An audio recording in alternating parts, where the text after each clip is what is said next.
കൊടുക്കുന്ന ഒന്നുമില്ല, ഒരിക്കലുമില്ല. അതിനെ നമുക്ക് ഒരിക്കലും ആ ഒരു വിഷയത്തെ എതിർത്ത് ജയിക്കാൻ പറ്റില്ല. ഇത് എതിർക്കുന്ന ശുദ്ധ മണ്ടത്തരവുമാണ്.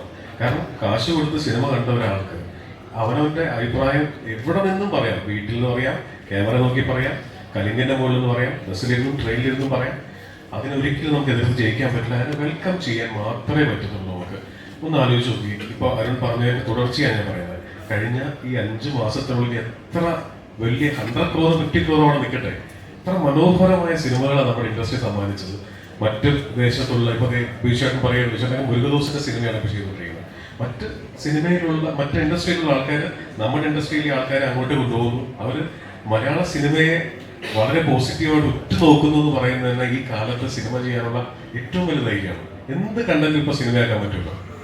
അത് വെൽക്കമിങ് ആണ് കേട്ടോ. ഒരു രീതിയിലും അത് വോൾഹാർട്ടഡ്ലി പറയുന്നതാണ്. നമുക്ക് ഒരിക്കലും അവരെ കുറ്റം പറയാനോ എതിർക്കാനുള്ള അവകാശമില്ല. അങ്ങനെ വിശ്വസിക്കുന്ന ഒരാളാണ്. ചില സിനിമകളിലെ ഡയലോഗുകൾ ഉണ്ടല്ലോ, എതിരെ നിൽക്കുന്നവരുള്ള മനുഷ്യനെ വിരലുകൾ തന്നിട്ടുള്ളത് ചേർക്കാനാണ്. അപ്പൊ ഈ പടത്തില് ഡയലോഗ് എഴുതുമ്പോൾ അങ്ങനെയുള്ള നന്മ നിറഞ്ഞ ഡയലോഗുകൾ എഴുതാൻ പറ്റാത്തതിലൊരു സങ്കടമായിരുന്നു. നന്മ നിറഞ്ഞ ഡയലോഗുകൾ എഴുതാനൊക്കെ വേറെ ഒരുപാട് മാറിയുന്നുണ്ട്. നമുക്ക് പറയുന്ന മറ്റ് പ്രസിദ്ധീകരണങ്ങളിൽ വേണമെങ്കിൽ എഴുതാം, അങ്ങനെയൊന്നുമില്ല. എനിക്ക് ഒരു സിനിമ, ആ സിനിമയ്ക്ക് ഇപ്പോൾ ഫോർ എക്സാമ്പിൾ ഇപ്പൊ ഞാൻ പാട്ടുകൾ എഴുതുന്നുണ്ട്. ഇപ്പൊ സൺഡേ ഹോളിഡേയിൽ മഴപാടും കുളിരായി എന്നുള്ള പാട്ട് എഴുതിയത് ഞാനാണ്. ഒരു നോക്ക് കാണുവാൻ കാത്തിരുന്നവൻ മിഴിയലർന്നു പോയോ എന്ന് എഴുതിയതും അതേ സിനിമയിൽ തന്നെ കണ്ടോ നിന്റെ കണ്ണിൽ പ്രചണ്ഡനം എഴുതിയതും ഞാൻ തന്നെയാണ്.